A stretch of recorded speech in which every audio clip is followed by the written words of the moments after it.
Hey family, what's good? It's a Saturday and just gonna do my morning post, having my morning Java. I took it easy last night, made it an early night even though it was Friday, didn't do anything.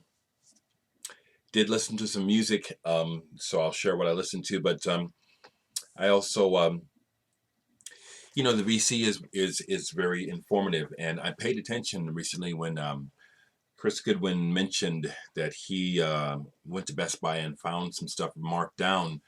And I thought to myself, he's right. It's in the news that Best Buy is probably going out of business. It's probably too late. So I went and yeah, it was too late. They only had one piece of vinyl single album left. They had box sets overpriced still, but they had one album left for $4.99, and I bought it. Jay-Z, The Blueprint, which came out in 2001.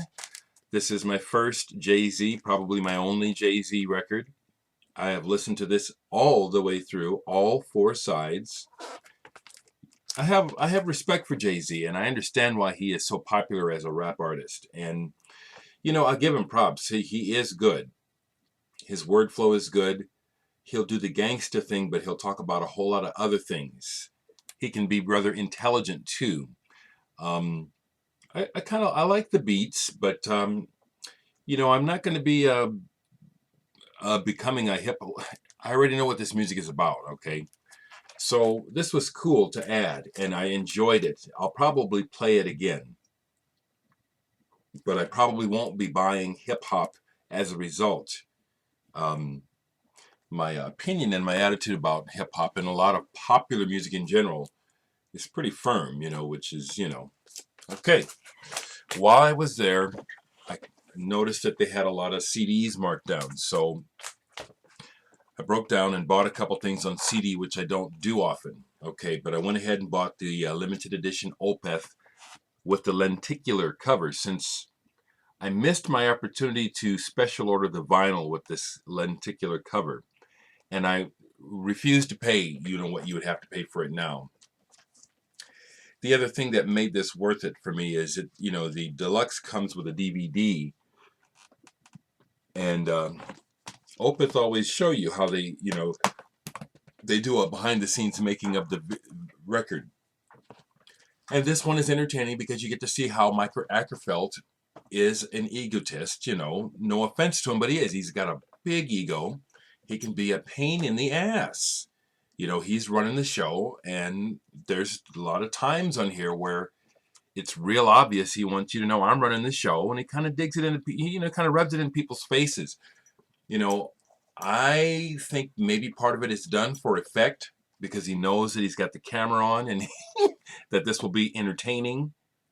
But I also think that it's risky. I wonder if Per Wiberg, the keyboardist, left the band after the making of this record.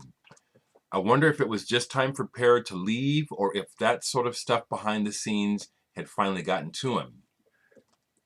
I noticed also on the video here that Per does not show up until it's time for him to play, and then he's gone.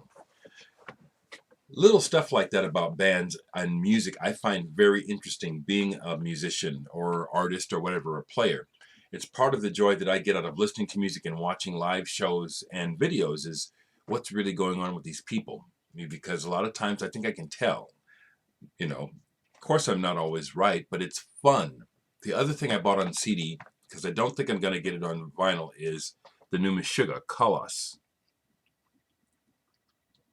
This one also comes with the DVD making of, as well as a little documentary of their first trip to India. I've watched both already. I love this band, Meshuggah. Love this new album. The way that they break time up, the riffs, and then the guitar solo on track number 3 on here is just mind-boggling to me. I think these guys are giants when it comes to metal. I mean, I don't listen to a whole lot of metal, and there's a lot of metal. I just really, just like a lot of popular music, actually, I'm just tired of it, okay? These guys stand head and shoulders above most of what I hear. I also like the way Jen's lyrics are subtly topical. It's like they're not about the devil and shit. They're topical about today's times, but you have to read and listen. And I bother with Meshuggah. I also want to comment how I really enjoy watching the documentary about going to India, because they show you there's nothing glamorous about this. If anything, it shows you how hard some bands work. I know from experience traveling that you're tired all the time, and then you got to bring it on stage. But the thing is, if music still means what it means to you, what it means to me, it's worth it.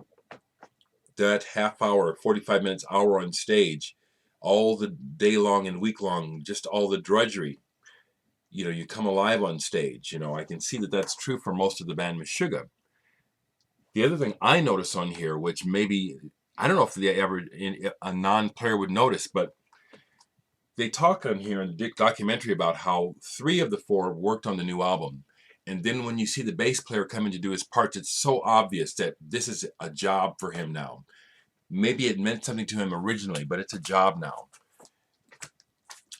And on the tour in India, you can see where he does not want to be there. He does his job. Can you imagine that, though? Imagine your job being the bass player for Meshuggah. Imagine having job fatigue being the bass player in Meshuggah. I'd love to try it. But again, I'm not in his shoes, so I can understand. He's probably got his family, his wife, his kids. He's probably at the point where that's more important to him, but this is how he makes his living. And I imagine by now, he makes a good living. I sometimes wonder if some of the older metal guys who, when they were younger, were playing that speed metal, now they're older, and that stuff is rough on the body. I wonder if they have any regrets. I wonder. I'd like to hear from some of those guys sometimes.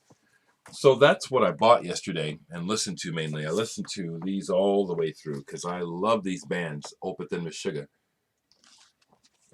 But I also listened to this all the way through last night. And actually, I just listened to part of it again this morning to make sure I wasn't imagining things. This is excellent, but in my opinion, Pharoah Sanders steals the show. Now, I don't think he did it I don't know if he did it on purpose. I think Pharoah was on fire this night. Like on the first side, they do Naima, and the band is really nice playing behind Coltrane. But when Pharoah Sanders starts, he's doing this thing with his armature where he's making it sound like there's a rotary blade going while he's playing. I'm not sure how he's doing it. I think he's doing it with his tongue, but he just takes off. What's interesting is that Alice takes off with him, and then the next thing you know, the ensemble is gone. They were all very respectful, in my opinion. It sounds like they were all augmenting John just nicely when John was playing his solo on Naima. But when Pharoah Sanders stepped up and started blowing, going out, the band took off. It's amazing. This is amazing. I think it's really amazing because of Pharoah Sanders. Just my opinion, I like to, to me, there are no sacred cows, no sacred cows. If you suck, you suck, Or if I hear, like, for example, in here, does Sanders sound better than Coltrane on this record? To me, yeah. So I'm saying so. That's all. Yesterday I pulled this. I hadn't listened to it for a while. Funky Porcini. And this is some of that sample type of stuff, kind of like DJ Shadow, I guess. Really enjoyed this. Played about 3 sides of it. Really enjoyed it. Now, rather than just going on and on here, because I really don't have much more here to show you, I'm going to the studio today to pick up probably my final master for Dereck 2. This has been an interesting process. I've been learning more about the mastering process, and thankfully my friend Tom Ware has been he's been putting more than 2 cents in here. Today I hear where he's added something to one of my pieces. He said this was missing something, and I can't wait to hear what it is. I'm excited that I really trust Tom's ears, so I'm really looking forward to this. This should be the master that's going to do it, and so next week I'm finalizing the artwork, and so I should be talking about starting pre-orders soon. again, I've been in no hurry. I'm just letting this happen as it feels. So this is where it's at now. Okay. I'm looking around to see what else can I tell you. I like to keep talking actually, but I'm going to go ahead and stop. All right. Have a good one, everyone. Leave me your comments. Oh yeah, one more thing. I forgot this. I am just about to reach 1,500 subscribers.